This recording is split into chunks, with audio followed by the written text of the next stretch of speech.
नमस्कार साथियों। कल की कड़ी में हमने एसएसटी के 30 प्रश्न पढ़े थे और बाकी बचे हुए आज 30 प्रश्न और पढ़ेंगे और इसी के साथ एसएसटी के 60 प्रश्न आज कंप्लीट हो जाएंगे। तो शुरू करते हैं आज का वीडियो।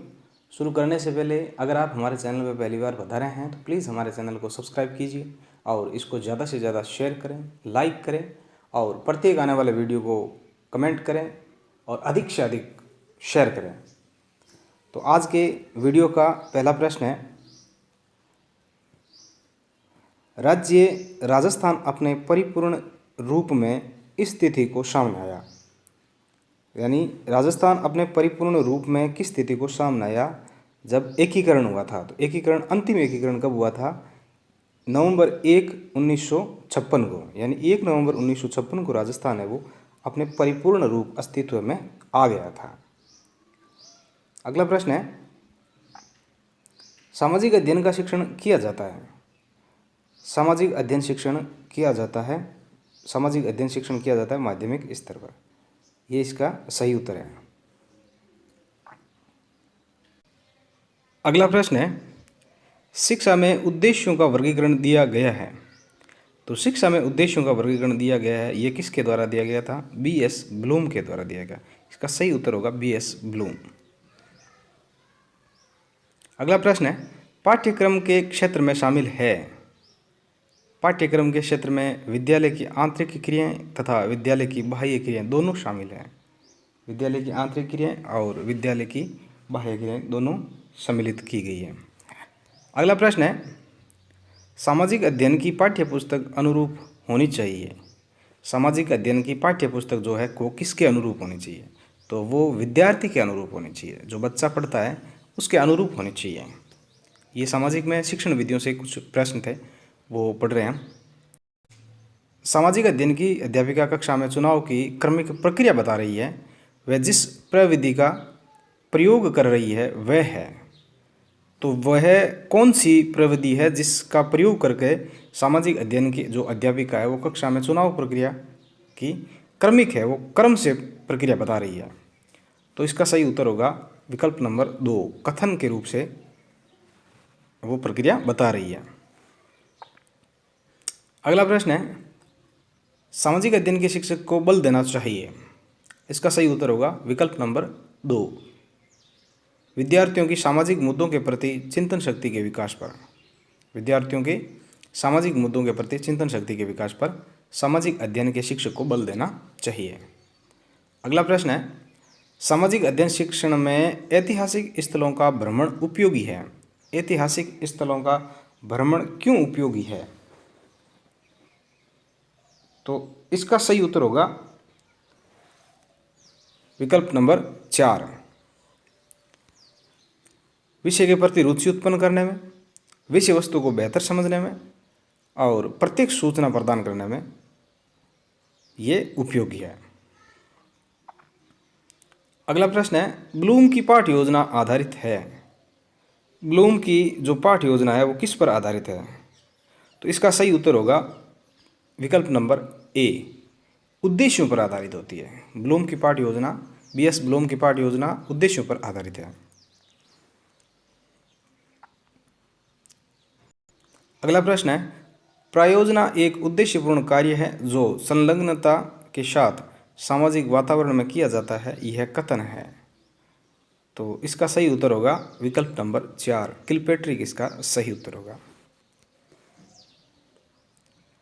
अगला प्रश्न है, सामाजिक अध्ययन में निम्न में से कौन सी परीक्षा छात्रों के स्वतंत्र चिंतन के मूल्यांकन का अवसर प्रदान करती है? सामाजिक अध्ययन में निम्न में से कौन सी परीक्षा छात्रों के स्वतंत्र चिंतन के मूल्यांकन का अवसर प्रदान करती है?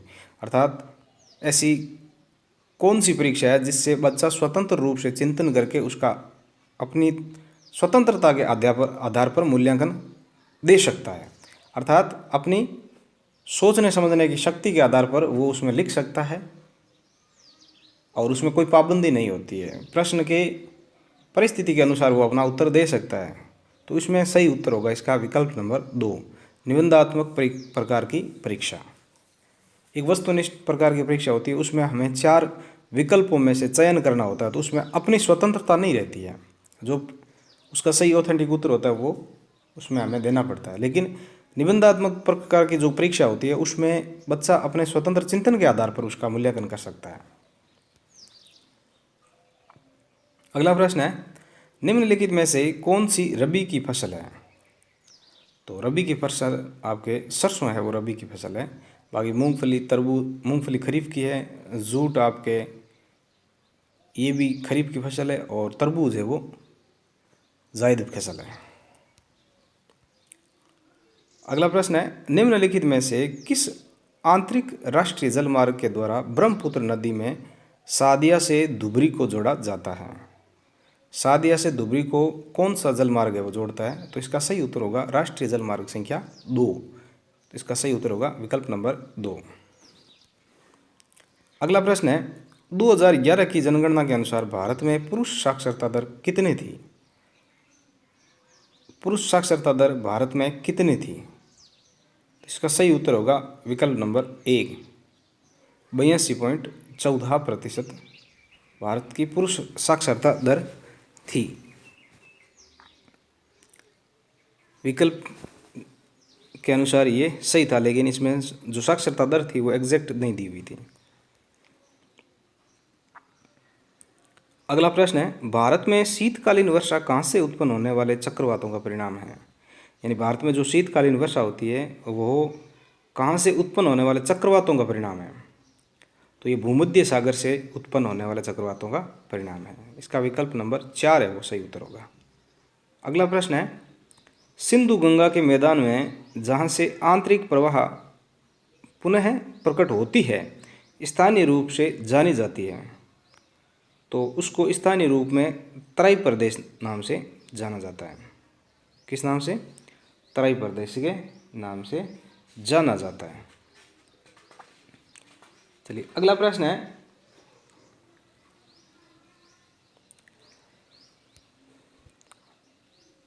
आधुनिक औद्योगिकरण के सूत्रपात का श्रेय निम्नलिखित में से किस ऊर्जा संसाधन को जाता है? आधुनिक रूप से औद्योगिकरण के सूत्रपात का श्रेय किस ऊर्जा संसाधन को जाना जाता है? तो वो कोयला माना जाता है। इसका सही उत्तर होगा विकल्प नंबर 3। अगला प्रश्न है, टिकाऊ कृषि हेतु निम्नलिखित में से भारत के किस राज्य ने रासायनिक उर्वरक के उपयोग को निषिद्ध कर दिया है? इसका सही उत्तर होगा विकल्प नंबर 1, सिक्किम है, उसने इस चीज़ को बंद कर दिया, बैन कर दिया, निषिद्ध कर दिया है।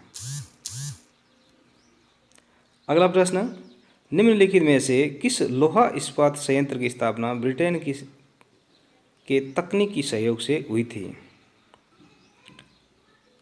लोहा इस्पात संयंत्र की स्थापना ब्रिटेन के तकनीकी सहयोग से हुई थी, तो इसका सही उत्तर होगा दुर्गापुर इस्पात संयंत्र, विकल्प नंबर बी इसका सही उत्तर होगा। अगला प्रश्न, निम्नलिखित में से कौन सी नदी उत्खात भूमि के लिए कुख्यात है? उत्खात भूमि अर्थात वह नदी जो जहाँ चलती है, चलने के बाद में वहाँ गड्ढे ही गड्ढे कर देती है, तो ऐसी नदी चंबल नदी है, वो इसलिए प्रख्यात है या कुख्यात है। चंबल का बीहड़ जहाँ पे है, जहाँ से ये चलती है, बहुत ही उबड़ खाबड़ और उत्खात वेटलैंड भूमि है वहाँ की।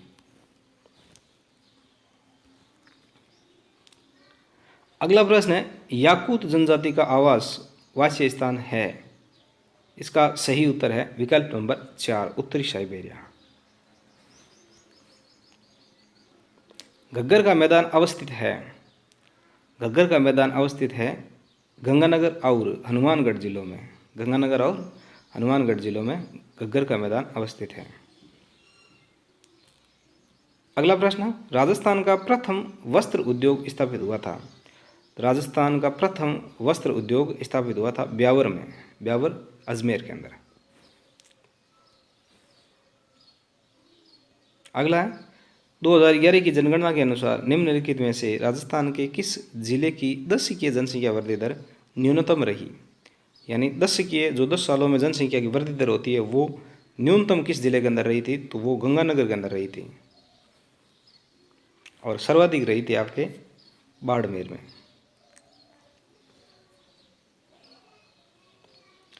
अगला प्रश्न है, निम्नलिखित में से कौन सा स्थान राष्ट्रीय राजमार्ग संख्या 15 द्वारा नहीं जोड़ा गया है?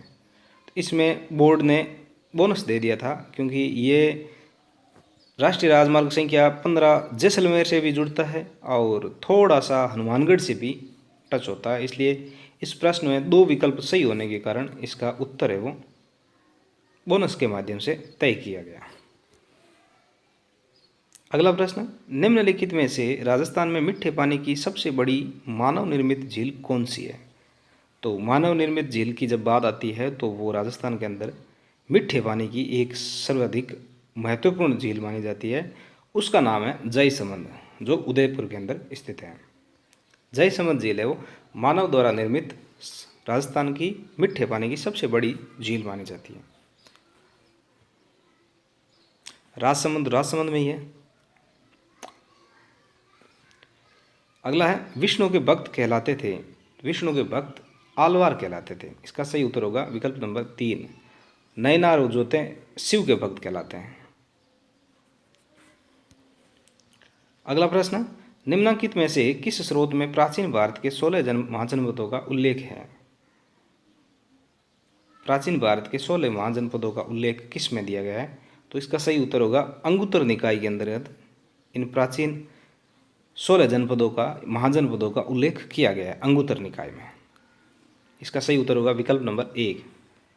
रावी नदी का प्राचीन नाम क्या था? रावी नदी का प्राचीन नाम परुषणी था। इसका सही उत्तर होगा विकल्प नंबर 3। आज का अगला और अंतिम प्रश्न है, सूरसेन जनपद की राजधानी थी। सूरसेन जनपद की राजधानी मथुरा थी।